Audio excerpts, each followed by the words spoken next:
Times episode 519 from this undisclosed residential looking area.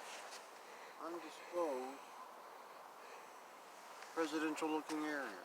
There's a little park right there for the residents. Even a mail truck in the distance for residents to get their mail. For the people that love the snaps, here's Chicken Bob. Chicken Bob might go visit some of the residents. Maybe he'll knock on the door, get a picture for his gram.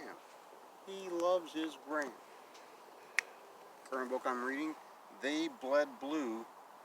It's getting really good. What an exciting time for baseball that 1981 season was. I've gotten to the part where they're deep into Fernando Mania. Fernando Mania. That was the thing that happened. Demon and Bunny Coffee, a great tasting coffee. Keith Ryan, commentator for Northwest Pro, will confirm. Book I got for QT out of a little free library. Eventually he'll get it. He'll say eek, and then he'll read it. I think he'll really enjoy this book. I'd say it'll be in the top 5 books he's ever read in his lifetime. Romanian Festival Pamphlet. Imagine if WWE went to Romania and they teamed up with the OVW sister promotion, Romania Pro Wrestling, instead of going to Saudi Arabia. Imagine that. JB Moonshine t-shirt. If you see JB Moonshine, like you say you are in Spokane and you go to the SAPW show, you could get shirts like that. He'd sell you one. Hopefully you'd have correct change for him, because he got the square, can't work it.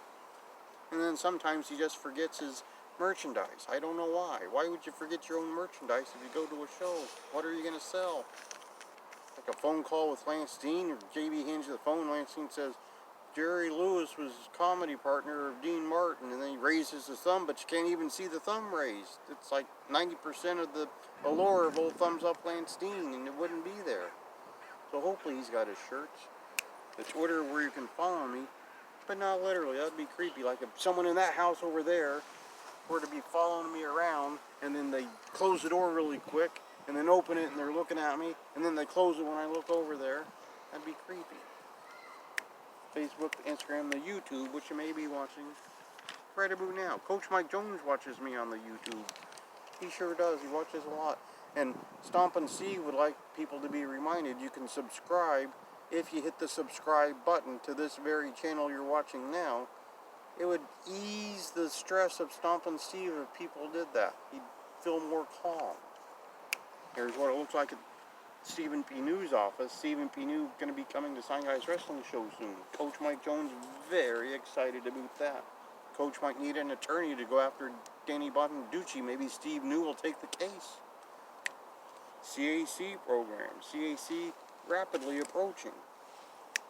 Here's old Ken Hamlin throwing a rock through the McDonald's. He probably had one aimed at Stompin' Steve's head saying, you buy a heart-shaped pretzel from Pretzel Party, where this rock's coming through your window, and Stompin' Steve's on his knees begging off like a 1983 Memphis Hill saying, no, no, no, it'll wreck my museum quality glass. Surely you must understand this. And old Ken Hamlin says, I understand what you better order, and Stompin' Steve furiously typing in his order at Pretzel Party. That's most likely what happened. Autograph picture of Seymour Snot, proud member of the Gouge roster. He's got a huge show coming up. The Big Slam Memorial Redneck Rumble's approaching. Autograph picture of Kevin Sullivan. There's Paul Freakshine and his former buddy pal John Lennon before the big fallout. Paul and John Lennon had a massive falling out back in '76, I'm told.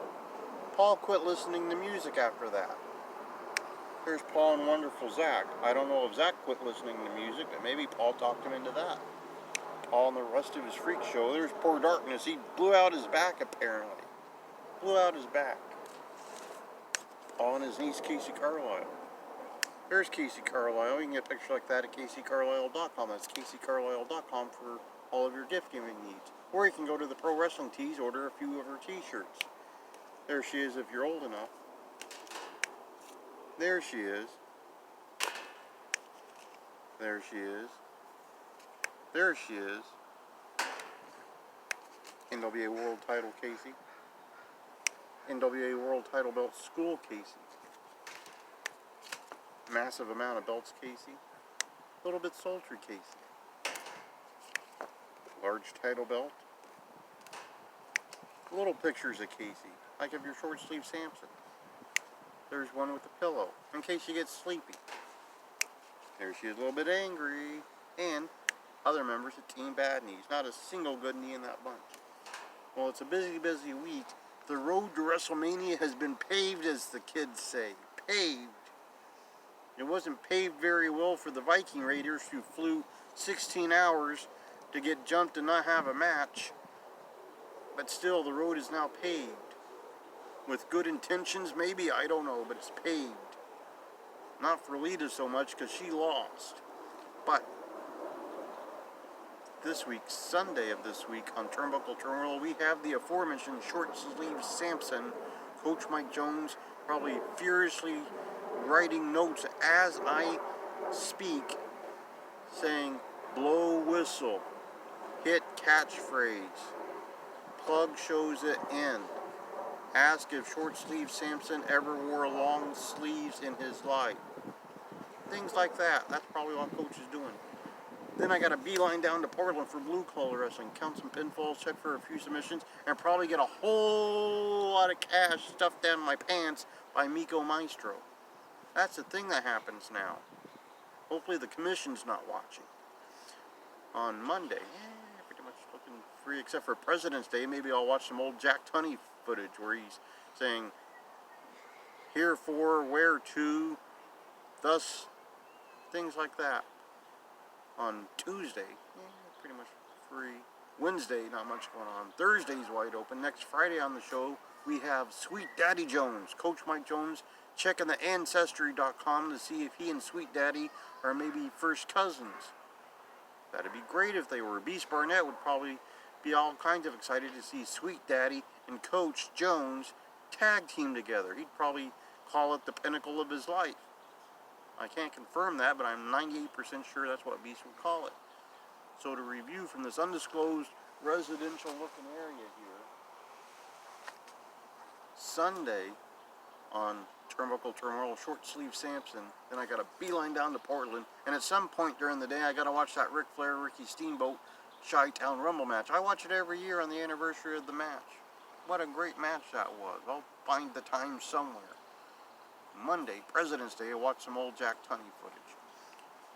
Tuesday's open. Wednesday's free. Thursday's pretty wide open. And then Friday, we have Sweet Daddy Jones.